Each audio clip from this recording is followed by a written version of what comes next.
అతీక్ అహ్మద్ చిన్న కొడుకు గ్యాంగ్స్టర్ తెలుసు కదా. 2023లో యోగి ఆదిత్యనాథ్తో పెట్టుకున్న తర్వాత లేపపడేశారు. అదే కదా దురంధర్లో వచ్చింది. అతీక్ అహ్మద్ ఉత్తరప్రదేశ్లో చేయనటువంటి నేరం లేదు, ఇది అది అని లేదు. ఎంతమందిని చంపాడో, ఎంతమందిని మానభంగం చేశాడో, ఎన్ని ఆస్తులు లాక్కున్నాడో. వీడు మళ్ళీ కాంగ్రెస్ పార్టీలోను అలాగే మిగతా పార్టీల్లోనూ ఎంపీగా, ఎమ్మెల్యేగా, రాజకీయ నాయకులుగా భలే చలమనయ్యాడు. బీజేపీ వచ్చినంత వరకు వాడు ఆడిందే ఆట, పాడిందే పాట. ఉత్తరప్రదేశ్ సీఎంకు కూడా వీడిని చంపడానికి 5 సంవత్సరాలు పట్టింది. వీడు కొడుకు, చిన్న కొడుకు అయినటువంటి అబన్ అహ్మద్ ఈరోజు రోడ్డు ప్రమాదంలో చనిపోయాడు.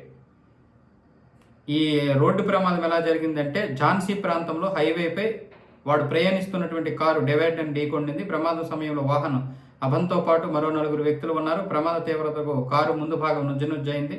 అభంతో పాటు మరో వ్యక్తి కూడా మృతి చెందాడు. అతివేగమే దీనికి ప్రధాన కారణం. వీడు వాడు ఎందుకు అంటున్నాను చనిపోయిన తర్వాత కూడా అంటే, ఈ కుటుంబం వల్ల, వీడి వల్ల, వీడి అన్నల వల్ల, వీడి నాన్న వల్ల, చివరికి వీళ్ళ అమ్మ పరివీన వల్ల కూడా ఉత్తరప్రదేశ్లో చాలామంది నరకం అనిపించారు.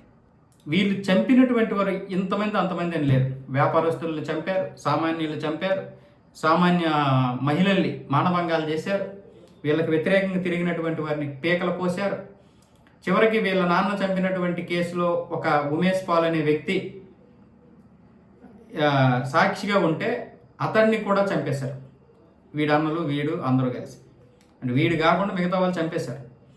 వీడికి కూడా చాలా విషయాల్లో ఇది ఉంది. వీళ్ళ అన్నని కలవడానికే వెళ్తున్నాడు వీడు. వాడేమొచ్చేసి జైల్లో ఉన్నాడు. ఒకడు కాదు, వీడికి 2-3 అన్నలు ఉన్నారు. ఇప్పుడు వీళ్ళ అమ్మ కూడా పరివీను పరారులో ఉంది.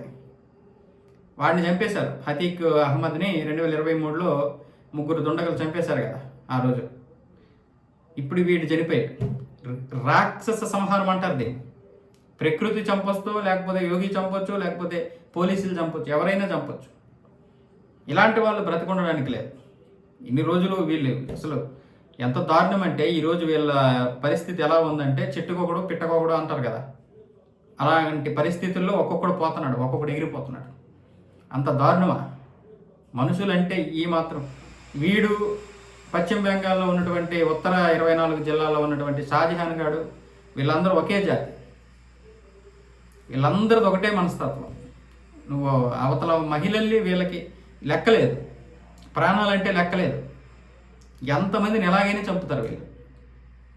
కాలు మీద కాలు వేసుకుని అవతల వాళ్ళ పీకల గొంతులు కోస్తారు వీళ్ళు. ఆ రక్తం చిందుతుంటే వీళ్ళు ఎంజాయ్ చేసేటటువంటి రకం ఈ వెధవలు, చెత్త లంజా కొడుకులు. ఈరోజు కారు యాక్సిడెంట్లో చనిపోయాడు కానీ వీళ్ళందరినీ మూట కట్టి చంపాలి. ఎన్ని దారుణాలు ఉత్తరప్రదేశ్లో అంటే అన్ని దారుణాలు చేశారు వీళ్ళు. రాజకీయ నాయకులు అండతోటే చేశారు. ఎంత సిగ్గులేదో మన రాజకీయ వ్యవస్థకి.